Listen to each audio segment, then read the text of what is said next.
bolted down to. Those are from inside the mine. They are the remnants of some of the railroad spikes that were holding the rails down in the mine, that they're still stuck in part of a cross tie. There's actually 3 of them there sticking up like this. When they quit mining there, they basically took everything that they could get their hands on with them. That's a picture from inside one of the mines. The cross cuts that you see there are where the ties were laying in the floor of the mine, but have since rotted away. That is one of the props that was inside the mine.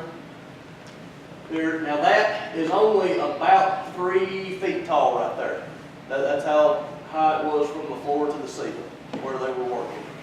There's a wedge that was driven in. That's the same picture, but looking down the tunnel farther, you can see on each side there's rocks stacked up. That was stuff that they were digging out, but was not iron ore.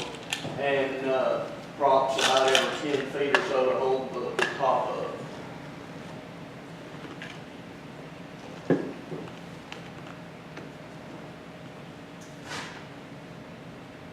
The top's kind of flaking off there. You could have taken okay, that's a good picture of the actual iron ore deposit right there. That's a fork in 2 tunnels.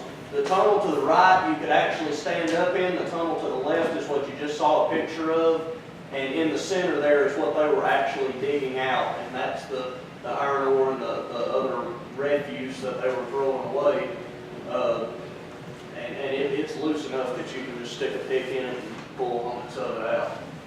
That was another picture of the same spikes in what's left of an old tie that they brought in. But that's still sitting exactly where they left it at.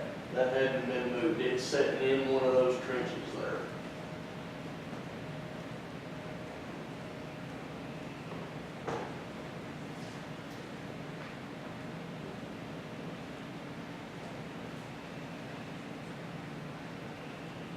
Another shot of it a little further into the mine.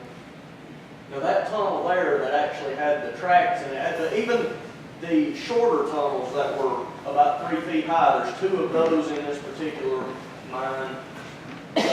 That's the other one. That's also about 3 feet high. There's some props farther in that you can barely see. That one was in pretty sad shape. I didn't get any farther into it than where I'm standing right there. But that one and the other one are cross cuts off of the main tunnel. That's the main tunnel there. There's no props in it at all. The main tunnel is just solid. And it's probably 6 or 8 feet wide and about 5 feet tall.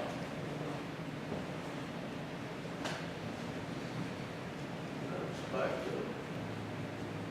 that may have just been a picture. But they would go through as they were digging out, they would pack as much of the excess off to the side as they could, and would have to shore up the roof as they went. That's actually a piece of cedar that they used for a prop, which was kind of interesting because that's not a very strong wood. Most of the mine timbers would have been oak or hickory or something like that. And a lot of them had a wedge driven in above them. I thought I had some pictures of the outside of that one. I think you did on the outside of that mine at the entrance.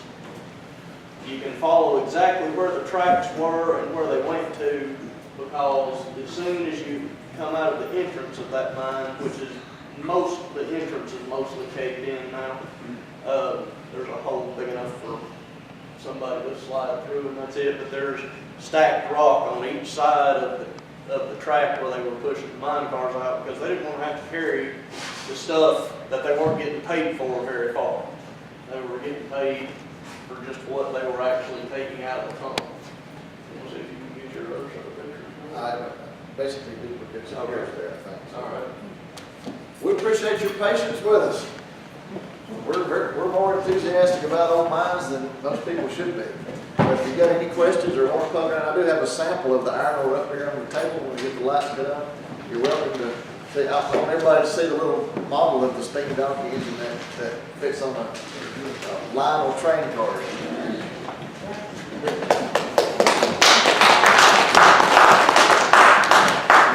Thank you, Doug. Thank you. Thank you all for coming. Come up and have